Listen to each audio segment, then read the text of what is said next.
Welcome back guys, and this is episode 3 of NOTaROADRUNNER. This one's all about the starter motor. We're having a whirling sound, it's not starting, it's not cranking really like at all, like not making that big rumble sound. And this is the tips and tricks on how to diagnose your problem. First things first. Trust me, you do not want to be messing around with this thing with it still hooked up.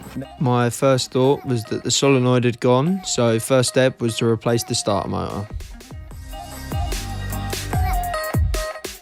The starter has 2 wires attached, one red, one black. The red is the live coming from the battery and the black is the neutral coming from the starter relay. There are 2 components holding in the starter motor. One is a bolt and the other one is a dowel and a nut, one on the bottom and one on the top. Firstly, remove both bolts and then undo the cables from the top of the starter motor. Pull the starter motor towards the front of the car to unhook it. Once removed, grab your new starter motor. I bought this from Rock Auto, which are a company over in America that are quite cheap to actually ship to the UK. So that's why quite a lot of people use them on the forums and everything else. So Remy actually recondition starter motors and most of their stuff is not new. So actually they've asked me to send my old one back so then they can do the same thing to what they've done to this one, and then obviously the chain just keeps going on and on. Installing your new starter motor should just be the reverse of the removal process. Okay, so day 2, as you can tell, it took a while, and I'm talking a while, to get that starter motor out. It was dark by the time we did it, and then by the time we finally got it done, well, let's have a look.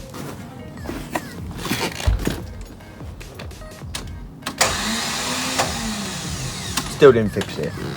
So I had a little sort of research and had a look into it, and I was basically thinking either it could be the flywheel maybe was missing teeth, or maybe something to do with the solenoid. So coming up next is the next steps of what we started going through to make sure that it wasn't the flywheel and wasn't the solenoid and blah blah blah. See you in a bit. Okay, so to take off your inspection port for your flywheel, it's really not that bad. It requires you to get under the car, yeah, but it's normally 2 or 4 bolts. Like, it's not a lot. Okay, so this is the inspection plate itself. It was just 4 bolts. There was lines in the way of this one though, which did make it a bit of a pain. But it's just undo those, pull it down, it's all out of the way, all done.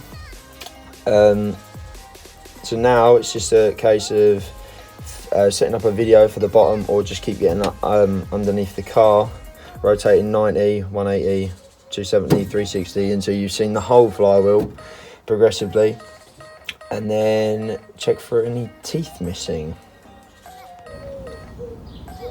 Okay, so after you've took off your inspection plate underneath, then what I did was remove the fan clutch and the fan, so I could easily get down here to this bolt, which then means that once I rotate that, all of this, all the cogs, everything, the whole engine will rotate round, and then obviously from down here we'll rotate the flywheel through that nice little gap.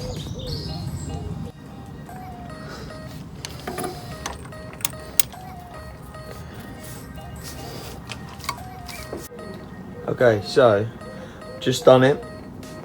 This is the view of the flex plate at 120, 240 and 360 degrees. In turn, by turning the engine over by hand, you turn the crankshaft, which then turns the flex plate. Yes, that is a torque converter bolt, and yes, that does need fixing. So all the teeth were fine, which is good because it means I don't have to drop the gearbox, but it's also not good because it might mean that the starter motor that was new, that we put in, wasn't working. So now I'm going to pull it back out, even though it took an hour and a half to put it in, and then I'm going to use the jumper leads that are down there and hook it up to the battery outside the car so I can watch it working to make sure it is working. The rotor spins and extends, meaning that the solenoid and the starter itself are working fine. Okay, so put the starter motor in, took it back out, put it back in, took it back out, then put it back in, took it back out, and this is attempt number 4. First time it went in wonky, and then I took the gasket out, now I've just put the gasket back in. So I suppose we'll see how this goes. Come on, Plymouth, come on, Plymouth, come on, Plymouth. I finally figured out once the starter motor extended, it was hitting the flex plate, stopping it grabbing hold of the teeth. Here's a close up in case you missed it.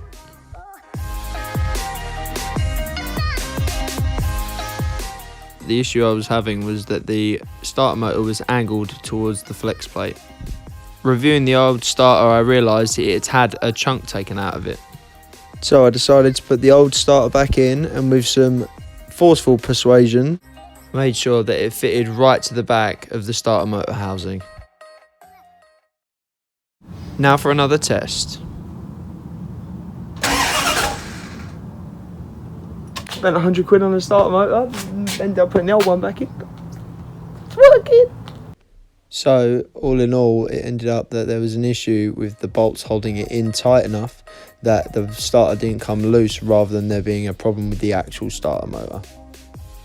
After fixing how it sat and making sure the bolts were all tight, it started up perfect. Okay, so that is the starter motor all fixed. I hope you enjoyed it, guys, and like and subscribe. I do have a lot of content in the bank at the minute, so I will be releasing that like once a week. So I hope you enjoy it. See you next time.